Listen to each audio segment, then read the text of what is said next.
রাবণ মহা বলশালী হয়েও কেন রামের হাতে নিহত হয়েছিল? না, রাবণের জেদ ত্রিলোকের অধিপতি হবে, কিন্তু কি করে? রাবণ জানতো ব্রহ্মা, বিষ্ণু ও মহেশ্বরের হাতে সর্বক্ষমতা, কিন্তু তাদের মধ্যে তো একজনকে বেছে নিতে হবে। তাই তপস্যা করে বলশালী হবার পর বর চেয়ে নেবে। রাবণ ভাবল, অল্পে সন্তুষ্ট আশুত শিবেরই আরাধনা তপস্যা করারই ঠিক করল। তাই তার 10 মাথা একটি একটি করে আহুতি দিতে শুরু করলো। একটি মাত্র মাথা অবশেষ আছে, সেটিও কাটতে যাবে। সেই সময় সে বললেন, থামো থামো, আমি তোমার সাহস ও ভক্তি দেখে খুবই সন্তুষ্ট। বলো কি চাই? আমার সমান ত্রিভুবনে যেন আর কেউ না থাকে, তথাস্তু। তুমি মহাবলশালী হবে, এতে কোনো সন্দেহ নেই। আর দ্বিতীয় দিয়েছি, সেই মাথাগুলো ফেরত পেতে চাই। সঙ্গে সঙ্গে শিব বললেন, তথাস্তু। যেমন দশারণ ছিলে তেমনি দশারণই থাকবে। অসুতোষ অন্তরিত হলেন। এদিকে রাবণ এহেন বর পেয়ে খুব গর্বিত মনে করল, নিজেকে অহংকার প্রকাশ করলো, স্বর্গরাজ্য আক্রমণ করার পরিকল্পনা করলো।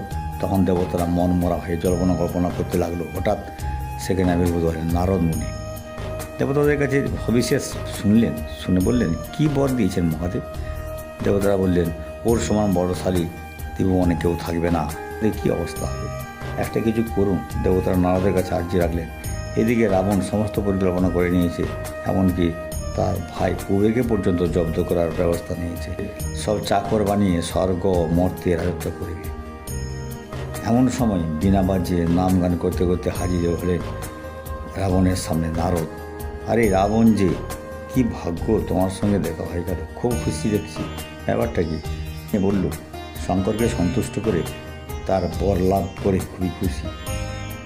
তখন কিভাবে বর লাভ করলো ব্যাপারটা বলতেই না বললেন, সত্যি বলতে কি, তিনি তো পাগল বাবা, তার উপরে তিনি নেশাখোর। তিনি বলে দিলেন না, তুমি বিশ্বাস করলে। হয়ে গেলে পরখ করে দেখেছিলে? যাও, কিভাবে পরখ করে বলুন তো? কৈলাসে যাও, পাহাড়টাকে তুলে আবার ঠিক জায়গায় বসাতে পারো কিনা দেখো। এদিকে নারদ যে কখন শিবের কাছে চলে গেছে তা রাবণ টেরই পায়নি। রাবণ নারদের কথা মতো পাহাড়টাকে তুলতেই সব টলমল। শিব বুঝতেই পারলেন রাবণের কাজ। বললেন, রাবণ, তোমার এত অহংকার, কিন্তু কিচ্ছু করার নেই, তিনি বর দিয়ে ফেলেছেন। তাই ওরে শয়তান, তুই অচিরেই মরবি আমি হাতে। এরূপ অভিশাপ প্রদান করেছিলেন বলেই তাকে রাবণের মনে মরতে হয়েছিল। ধন্যবাদ, নমস্কার।